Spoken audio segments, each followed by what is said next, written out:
Hello दोस्तों, आपका स्वागत है आपके अपने YouTube channel power of maths academy. दोस्तों, जैसा कि आपको पता है कि नंबर सिस्टम की 3 क्लास पूरी हो चुकी है, तो दोस्तों आज है चौथी क्लास। तो दोस्तों बिना समय बर्बाद किए हुए आज हम बात करेंगे डायरेक्ट क्वेश्चन की। तो दोस्तों क्वेश्चन नंबर 1 आज की क्लास का आपके सामने ये रहा। क्या कह रहा है कि 4 अंकों की सबसे बड़ी संख्या की पूर्ववर्ती संख्या और 3 अंकों की सबसे छोटी संख्या की परवर्ती संख्या का योग है। दोस्तों बहुत ही ध्यान से समझिएगा, इस टाइप का क्वेश्चन आपके एग्जाम में आता ही आता है। क्या कह रहा है कि 4 अंकों की सबसे बड़ी संख्या। आप मुझे तो जब भी सबसे बड़ी संख्या लिखते हो ना, जितने अंकों की पूछी जाए ना उतने ही 9 लगा दोगे, वही बात हो जाएगी हमारी। यहां देखो कह रहा है 4 अंकों की सबसे बड़ी संख्या क्या होगी, आप कहोगे 4 9 लगा देंगे, यही हमारी सबसे बड़ी संख्या हो जाएगी। इतनी बात कंफर्म। और कह रहा है कि 3 अंकों की सबसे छोटी संख्या, आप कुछ नहीं करना, सबसे पहले 1 से स्टार्ट करना। और देखो क्या कह रहा है कि 3 अंकों की, इसको 3 नंबर बनाने के लिए इसमें आप क्या करोगे, आप कहोगे कुछ नहीं, बस 2 जीरो लगाने हैं, बस यही हमारी हो जाएगी 3 अंकों की सबसे छोटी संख्या हो जाएगी। इतनी बात कंफर्म। अब हम बात करेंगे सबसे बड़ी संख्या की। क्या कह रहा है पूर्ववर्ती, और सबसे छोटी संख्या क्या कह रहा है परवर्ती। आप हमें बताओ, जब भी आप बात करोगे पूर्ववर्ती की, तो पूर्ववर्ती में सबसे पहले क्या लिखा है, यहां देखो क्या लिखा है पूर्व, यानी कि पहले की संख्या। जब भी पूर्ववर्ती बोला जाए ना तो आप कुछ नहीं करना, -1 कर देना। इतनी बात कंफर्म। अब अगर बात की जाए परवर्ती संख्या की, तो परवर्ती संख्या जो होती है बहुत ही आसान है। यहां देखो पूर्ववर्ती में -1 किया था, तो परवर्ती में क्या करोगे, आप कुछ नहीं करोगे, आप सिर्फ करोगे प्लस का 1। यहां देखो क्या कह रहा है कि सबसे 4 अंकों की जो सबसे बड़ी संख्या है ना, उसकी पूर्ववर्ती यानी कि -1 करना है। और कह रहा है 3 अंकों की सबसे छोटी संख्या की परवर्ती यानी कि +1 करना है, और इसका योग करना। आप मुझे तो 9999 जब 1 घटाओगे कितना आएगा, आप कहोगे 9998 आएगा। और 100 में जब 1 जोड़ोगे कितना आएगा, 101 आएगा। आप देखो इसको आप जोड़ोगे ना, वही हमारा आंसर पूछ रहा। 8 1 कितना हो जाएगा 9। यहाँ देखो 9 + 0 करोगे 9, 9 1 कितना हो जाएगा 10, 9 1 कितना हो जाएगा 10, यानी कि 10,099 कहाँ दे रखा। आप कहोगे 10,099 जो दे रखा वो ऑप्शन नंबर डी में दे रखा है। आई होप आपको पहला सवाल बहुत ही अच्छे से समझ में आया होगा। चलिए हम बात करते हैं क्वेश्चन नंबर 2 की। तो दोस्तों क्वेश्चन नंबर 2 आपके सामने ये रहा। क्या कह रहा, बहुत ही आसान सवाल है कि 4 अंकों की सबसे छोटी 7 संख्याओं को अवरोही क्रम में रखने पर बीच में आने वाली संख्या है। दोस्तों बहुत ही आसान है। आप कैसे सवाल को करोगे, सबसे पहले आपको पता होना चाहिए कि 4 अंकों की सबसे छोटी संख्या क्या होती है। अभी मैंने बताया, आप कुछ नहीं करना, 1 लिखना, फिर जितने अंकों की पूछी जाए ना उससे 1 कम जीरो लगाना। मतलब यहां कह रहा कि 4 अंकों की, तो आप कुछ नहीं करना, 3 जीरो लगा देना, यही हमारी हो जाएगी 4 अंकों की सबसे छोटी संख्या। आप कह रहा कि ऐसी कितनी संख्या लो, आपको 7 संख्या है, तो सबसे पहले छोटी संख्या 1000 है। फिर इसके बाद छोटी संख्या क्या होगी, आपको 1001 होगी। फिर इसके बाद क्या होगी, आपको 1002 होगी। फिर इसके बाद 1003 होगी। फिर इसके बाद कितनी होगी, 1004 होगी। फिर क्या होगा, 1005 होगा।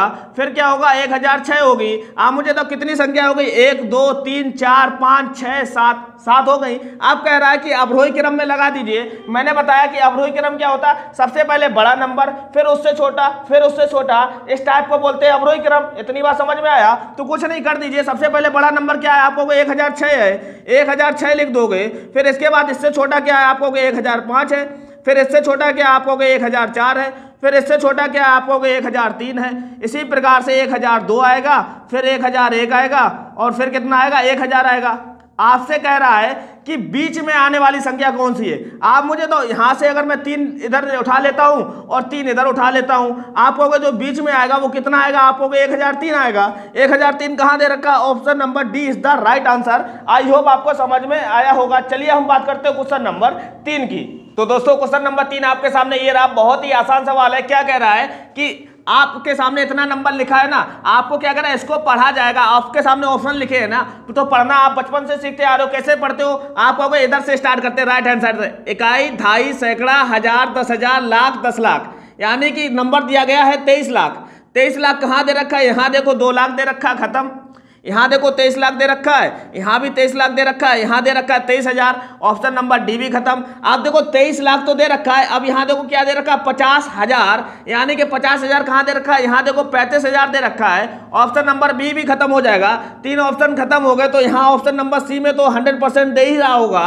आई होप आपको समझ में आया होगा। चलिए हम बात करते हैं क्वेश्चन नंबर 4 की। तो दोस्तों क्वेश्चन नंबर 4 आपके सामने ये रहा। क्या कह रहा है कि बहुत ही आसान सवाल है कि 729 × 78 × 502 × 125 में इकाई का अंक है। दोस्तों आपको इकाई का अंक निकालना है, तो सारे नंबर्स का गुणा तो करोगे नहीं, एक छोटा सा कॉन्सेप्ट होता है, जब भी आपको इकाई का अंक निकालना है ना तो सिर्फ इकाई के नंबर पर ही डिपेंडेंट करता है। आप मुझे तो यहाँ इकाई का नंबर कितना है आपको कोई 9 है, यहाँ इकाई का नंबर कितना है आपको कोई 8 है, यहाँ इकाई का नंबर कितना है 2 है और यहाँ इकाई का नंबर कितना है 5। इन सबका गुणा करोगे ना, जो भी आंसर आएगा वही हमारा रिजल्ट हो जाएगा। लेकिन एक चीज हमेशा ध्यान रखना, यहाँ देखो 2 नंबर दे रखा ना, 2 एक ऐसी संख्या है आपको कोई सम संख्या है। एक चीज हमेशा ध्यान रखना, जब भी सम संख्या दी जाए ना, कोई भी सम संख्या में अगर आप 5 का गुणा कराते हो ना तो इकाई का जो अंक होगा वो हमेशा कितना आने वाला 0, और 0 में किसी भी नंबर्स के इकाई का अंक का गुणा कराओगे ना तो कितना मिलेगा 0 ही मिलेगा। देखो यहाँ 5 दूनी 10, 0 बचेगा। 0 में 8 का गुणा करोगे 0 ही आएगा, 0 में फिर 9 का गुणा करोगे तब भी 0 आएगा। इसका मतलब इकाई का जो अंक होगा वो कितना होगा, ऑप्शन नंबर ए यानी कि 0 is the right answer. I hope आपको समझ में आया होगा। चलिए हम बात करते हैं क्वेश्चन नंबर 5 की। तो दोस्तों क्वेश्चन नंबर 5 आपके सामने ये रहा। क्या कह रहा है कि 824 की पावर 56 इंटू 729 की पावर 807 इंटू 23 की पावर 937 में इकाई का अंक क्या होगा। दोस्तों आपको पता है कि आप 2 की पावर 4 नहीं निकाल सकते हो, तो 824 की पावर 56 कैसे निकालोगे। आइंस्टीन के तो पूर्वज हो नहीं आप। मुझे तो इसका तरीका क्या, मैंने लेक्चर 1 में बहुत ही अच्छे से समझाया था, फिर भी मैं आपको थोड़ा सा रिविजन करवा देता हूं। वो रिविजन क्या कहता है, हमेशा ध्यान रखना, जब भी आपको एक चीज हमेशा ध्यान रखना, लास्ट में अगर 4 नंबर दिया गया ना, यहाँ देखो 4 दिया गया ना, 4 की पावर अगर कोई भी सम संख्या यानी कि इवन संख्या है ना तो उसके इकाई का अंक हमेशा कितना आता है आपको कोई 6 ही आता है। इसी प्रकार से 4 की पावर अगर ऑड संख्या यानी कि विषम संख्या है, जैसे 4 की पावर 1, तो हमेशा इकाई का अंक कितना आएगा 4 ही आएगा। यहाँ देखो जैसे 4 की पावर 2, 4 की पावर 2 होता कितना 16 यानी कि इकाई का अंक कितना आएगा 6 आएगा, और यहाँ इकाई का अंक कितना आएगा 4 आएगा। एक कॉन्सेप्ट समझ में आया। इसी प्रकार से एक चीज हमेशा ध्यान रखना, सेम वर्जन में होता है कि 9 की पावर अगर इवन नंबर है ना,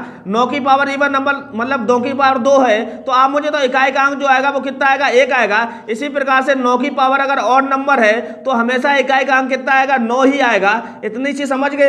एक चीज और हमेशा ध्यान रखना, कभी भी नंबर में इकाई के अंक पर, यहाँ देखो नंबर चाहे कितने भी दिए जाए, यहाँ पर लिखा हो 2, 2 के बाद में 3, 3 के बाद में 7 और 7 के बाद में 8 है। इसकी पावर कुछ भी दी जाए ना, कुछ भी दी जाए और आपको इकाई का अंक निकालना है तो आपको कुछ नहीं करना, पावर में आपको 4 से भाग देना है। 4 से भाग देने पर जब जितनी शेषफल आए यानी कि जितना भी शेषफल आए ना उससे ही मतलब रखना, हमेशा जितना ही शेषफल आएगा उसी से हमको मतलब रहेगा। वो अभी मैं समझा दूंगा। एक चीज और ध्यान रखना, कभी भी किसी भी नंबर में लास्ट में अगर 0 आता है, 5 आता है और 6 आता है और इसकी पावर चाहे कितनी भी दी जाए ना तो हमेशा इकाई का जो अंक होगा वो हमेशा क्या होगा, सेम ही होगा।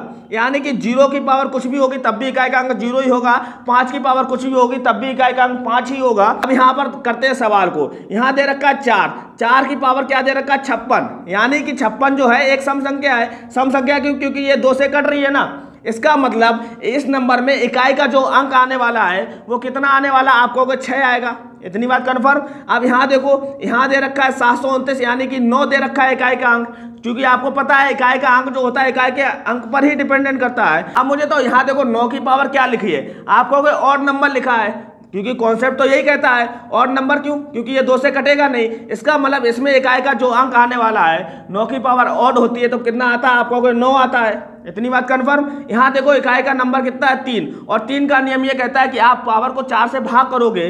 4 से अगर आप भाग करोगे, एक चीज हमेशा ध्यान रखना, जब भी आपको शेषफल निकालना है और 4 से भाग करना तो खाली अंतिम 2 अंक में ही आपको 4 से भाग कर देना है। 4 से भाग करोगे 4 निम 36, यहाँ देखो बचेगा कितना 1, यही पूरी संख्या का रिमाइंडर यानी कि शेषफल हो जाएगा। अब मुझे तो 23 की पावर 1 यानी कि इकाई का अंक कितना देगा 3 देगा। इतनी बात कन्फर्म। आप देखो ध्यान से, आप गुणा करते 6 निम 54 की कितना हुआ 4 ही रखना, खाली इकाई का अंक ही रखना। 4 में गुणा 3 करोगे 4 तिया कितना हो जाएगा 12। 12 में इकाई का अंक जो होगा वो कितना होगा 2 होगा। Option number B is the right answer. I hope आपको समझ में आया होगा। चलिए हम बात करते हैं क्वेश्चन नंबर 6 की।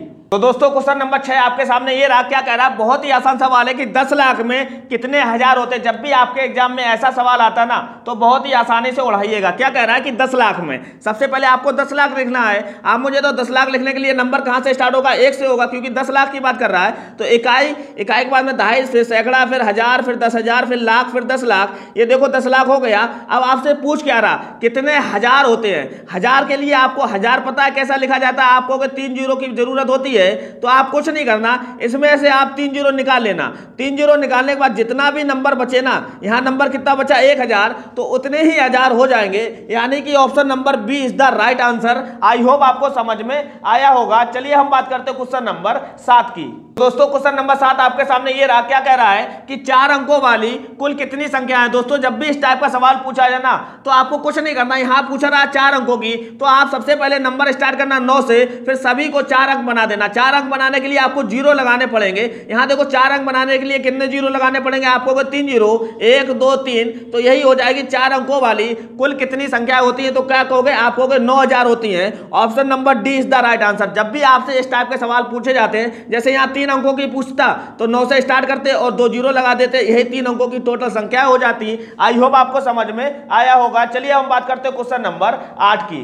तो दोस्तों क्वेश्चन नंबर 8 आपके सामने ये रहा, क्या कह रहा है कि 100 से 200 तक गिनती लिखते समय 5 का प्रयोग कितनी बार किया जाएगा। दोस्तों बहुत ही कॉमन सेंस का सवाल है, मैं करके देख लेता हूं ना। आप मुझे तो 100 से बाद में 5 कब आता है, आपको 105 पे आता है, इतनी बात कंफर्म। ऐसे गिन लो ना, कितने नंबर ही कितने हैं, 100 से 200 तक तो है। 105 के बाद में कितना आएगा, 115 आएगा। फिर 115 के बाद 5 कब आएगा, आपको 125 होगा। 125 के बाद में 135, 135 के बाद में 145, 145 के बाद में 150, फिर कितना आएगा, फिर कहोगे 151, क्योंकि 5 151 में आता है। इसी प्रकार से 152, फिर 153, फिर कितना 154, फिर कितना 155, फिर इसी प्रकार से 156, फिर 157, ठीक है। 157 के बाद 158, फिर 159, और फिर कितना हो जाएगा, 160 में आएगा नहीं, फिर कब आएगा, फिर कहोगे 165 में आएगा, फिर 175 में आएगा, फिर कितना आएगा 185 में आएगा, फिर कितना आएगा 195 में आएगा। यही तो नंबर है 100 से 200 तक। कितनी बार आएगा गिन लो ना, 1 2 3 4 5 6 7 8 9 10 11 12 13 14 15 16 17 18 19। इसका आंसर अगर आपने 19 किया ना तो आप डायरेक्ट गलत हो जाओगे। क्यों, आप मुझे तो 155 में 2 बार 5 का प्रयोग किया गया है, इसका मतलब इसका आंसर जो होगा वो 19 ना होकर कितना हो जाएगा, आपको 20 हो जाएगा। Option number D is the right answer. बहुत ही इंटरेस्टिंग सवाल है, आई होप आपको समझ में आया होगा। चलिए हम बात करते हैं क्वेश्चन नंबर 9 की। दोस्तों क्वेश्चन नंबर 9 आपके सामने ये रहा, क्या कह रहा है कि श्रेणी 4, 8, 16, 32 कहां तक जा रही, 40, 96 में कुल पद कितने हैं। मैंने इस टाइप का सवाल कल कराया था। ये श्रेणी आपको देखते ही लगनी चाहिए। ये श्रेणी कैसी है, आपको गुणोत्तर श्रेणी है। गुणोत्तर श्रेणी क्यों है भाई साहब, मैंने बोला गुणोत्तर श्रेणी एक ऐसी श्रेणी होती है जिसका दूसरा पद लेंगे ना 8 और पहले पद से भाग करेंगे तो ये बराबर होगा चौथा पद कितना है 32, 32 में भाग करेंगे तीसरे पद के। आप करके देख लो, 4 दूनी 8 और 16 दूनी 32। ये जो 2 निकल कर आया ना, इसको क्या बोलते हैं, आर, यानी कि सर्व अनुपात निकल कर आया। और यहाँ पर दिया क्या गया आपको 40, 96 तो दिया गया है ना, वो क्या दिया गया आपको लास्ट नंबर यानी कि अंतिम पद दिया गया है। और यहाँ 4 जो दिया गया वो प्रथम पद यानी कि ए की वैल्यू दे रखी है 4। और कल मैंने आप बहुत ही प्यारा फार्मूला लगाया था कि टोटल जब पद निकालने तो कुछ नहीं करना, यल बराबर जो होता है ए आर की पावर क्या होता है, n - 1 होता है। इतनी बात कन्फर्म। यल की वैल्यू कितनी है 40, 96 है। और यहाँ देखो ए की वैल्यू कितनी है, आपको ए की वैल्यू हमारी है 4 और आर की वैल्यू कितनी है आपको 2 की पावर क्या लिखना, n - 1 लिखना है। आप मुझे तो 4 से काटोगे, देखो 4 से काटो, 4 एकम 4 10 ही जाएगा, फिर 4 दूनी 8 और ये 6 कितना होगा, 4 चौको 16 यानी कि 1024 होगा। ये जो होगा वो 2 की पावर n - 1 होगा। इतनी बात कंफर्म। और 1024 जो होता है ना वो कितना होता है, आप कहोगे 2 की पावर 10 होता है 10। यहाँ देखो 2 की पावर 10 बराबर क्या लिखा, 2 की पावर n - 1 लिखा है। आप मुझे तो यहाँ पावर अगर बराबर करनी है ना तो n की वैल्यू मैं यहाँ क्या रखूंगा, आपको 11 रखोगे ना, तभी तो 11 में से 1 जाएगा 10 बचेगा, तभी तो कंडीशन सेटिस्फाई हो जाएगी। इसका मतलब यहाँ टोटल पद जो होंगे n की वैल्यू कितनी होगी 11। Option number B is the right answer. I hope आपको समझ में आया होगा। चलिए हम बात करते हैं क्वेश्चन नंबर 10 की। तो दोस्तों क्वेश्चन नंबर 10 आपके सामने ये रहा, क्या कह रहा है कि 7, 15, 23, 31 कहां तक जा रहा है, 87 के सभी पदों का योग है। दोस्तों आपको देखते ही लगना चाहिए ये जो श्रेणी है वो कैसी श्रेणी है, आपको समांतर है। समांतर श्रेणी की क्या खासियत होती है वो मैंने बताया था, सभी के बीच का जो अंतर होना चाहिए वो समान। यहाँ देखो 7 और 15 का अंतर कितना 8, यहाँ 15 और 23 का अंतर कितना 8, 25, यहाँ 23 और 31 का अंतर कितना है 8। यहाँ देखो जो अंतर निकल कर आया उसको हम क्या बोलते हैं डी, यानी कि सर्व अंतर। यहाँ पर डी की वैल्यू कितनी है 8 है। और यहाँ प्रथम पद यानी कि ए की वैल्यू कितनी है आपको 7 है। यहाँ पर एक वैल्यू और दी गई, यहाँ 87 के अंतिम पद यानी कि लास्ट पद की वैल्यू कितनी है, आपको 87 है। अब एक सामने कंफ्यूजन हो रहा है कि जब भी सभी पदों का योग निकालना है तो मैंने कल फार्मूला लिखाया था कि Sn बराबर क्या होता है n/2, यहाँ कोष्टक लिखोगे 2a प्लस का n-1 इंटू डी करना है। इतनी बात कंफर्म है, ये चीज मैंने लिखाई थी, लेकिन यहाँ पर n की वैल्यू तो हमें पता ही नहीं है। आप मुझे तो n की वैल्यू कैसे निकाल सकते हो, आप कहोगे लास्ट पद से मैं n की वैल्यू निकाल सकता हूँ, क्योंकि मैंने बचपन में पढ़ा था कि अंतिम पद जो होता है ना वो कितना होता है, आपको l बराबर a प्लस का n-1 इंटू डी होता है। यहाँ l की वैल्यू निकाल सकते हैं, ये कितनी होगी, आपको 87। यहाँ प्रथम वैल्यू a की वैल्यू कितनी है, आपको 7 है प्लस का n-1 और d कितना है, आपको 8 है। आप मुझे तो 7 को अगर आप इधर भेजोगे 87 में से 7 जाएगा, कितना बचेगा 80। 80 में अगर आप 8 से भाग करोगे कितना बचेगा, आपको 10 होगा, 10 8 80 होता है। यहाँ देखो n-1, इसका मतलब n की जो वैल्यू आएगी माइनस इधर आएगा प्लस हो जाएगा, 10 से कितना हो जाएगा 11। n की जो वैल्यू आएगी वो कितनी होगी, 11 होगी।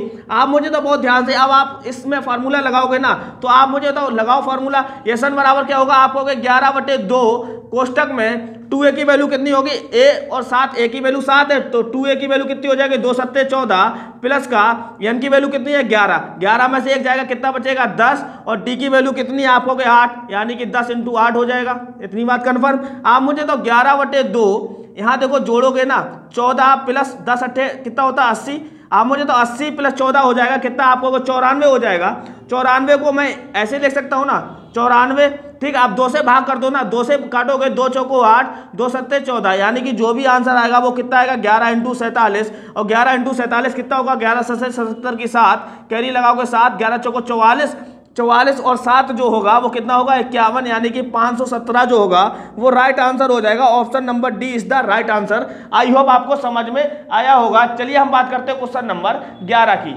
तो दोस्तों क्वेश्चन नंबर 11 आपके सामने ये रहा, क्या कह रहा है कि संख्या 5680 किन संख्याओं से भाज्य है, यानी कि पूरी तरीके से कट जाती है। तो हमको चेक करना है, ऑप्शन आपके सामने दे रखे हैं। पहली संख्या दे रखी 2, 2 का नियम ये कहता है कि लास्ट में 0 हो, 2 हो, 4 हो और 6 हो और 8 हो। अगर 2 4 6 8 और 0 अगर लास्ट में दिखता है ना तो वो संख्या पूरी 2 से कट जाती है। और 4 का नियम ये कहता है कि खाली अंतिम के यानी कि लास्ट के 2 नंबर देख लो ना, अगर वो 4 से पूरे कट रहे हैं तो वो संख्या 4 से कट जाएगी। यहां देखो 80 है, 4 से कट जाएगा, 20 चौको 80 होता है, साथ में 0 है लास्ट में 0, इसका मतलब 2 से भी कट जाएगा। अब देखो 6 से काटना है, 6 से काटो, आपको नियम पता है तो काट लो, नहीं पता तो डायरेक्ट काट लो। नंबर ही कितना बड़ा दे रखा है ना, बहुत छोटा नंबर दे रखा है 5680 में। अगर आप 6 से भाग करोगे देखो कितनी बार जाएगा, आपको पहली बार जाएगा 6 नियम 54, 6 नियम 54 की कितनी लिखोगे, यहाँ कैरी कितना बचेगा 54 2 56 होता है ना, तो आप 2 आगे बढ़ा दोगे, यहाँ कितना हो जाएगा 28, 28 आप देखो कितना होगा 6 चौको 24, 24 के बाद में 4 होता है 28 ना, यहाँ 40 हो जाएगा। 40 6 के पाड़े में आता नहीं, इसका मतलब ये नंबर जो है वो 6 से कटेगा नहीं, 6 से कटेगा नहीं तो ऑप्शन नंबर ए गलत हो जाएगा। एक चीज और ध्यान रखना, कहाँ 6 दे रखा है, यहाँ दे रखा ऑप्शन नंबर सी भी गलत हो जाएगा, यहाँ भी दे रखा ऑप्शन नंबर डी भी गलत हो जाएगा। तो भाई साहब अगर 3 ऑप्शन गलत हो गए तो ऑप्शन नंबर बी आपकी सही होना इसकी मजबूरी हो जाती है। आई होप आपको समझ में आया होगा। तो दोस्तों ये थे कुछ नंबर सिस्टम के इंपॉर्टेंट सवाल। आज से दोस्तों नंबर सिस्टम के सवाल को फिनिश कर दिया गया है, कल से हम नेक्स्ट चैप्टर की बात करेंगे। आई होप आपको दोस्तों ये तरीका पसंद आया हो तो प्लीज चैनल को सब्सक्राइब जरूर कर देना।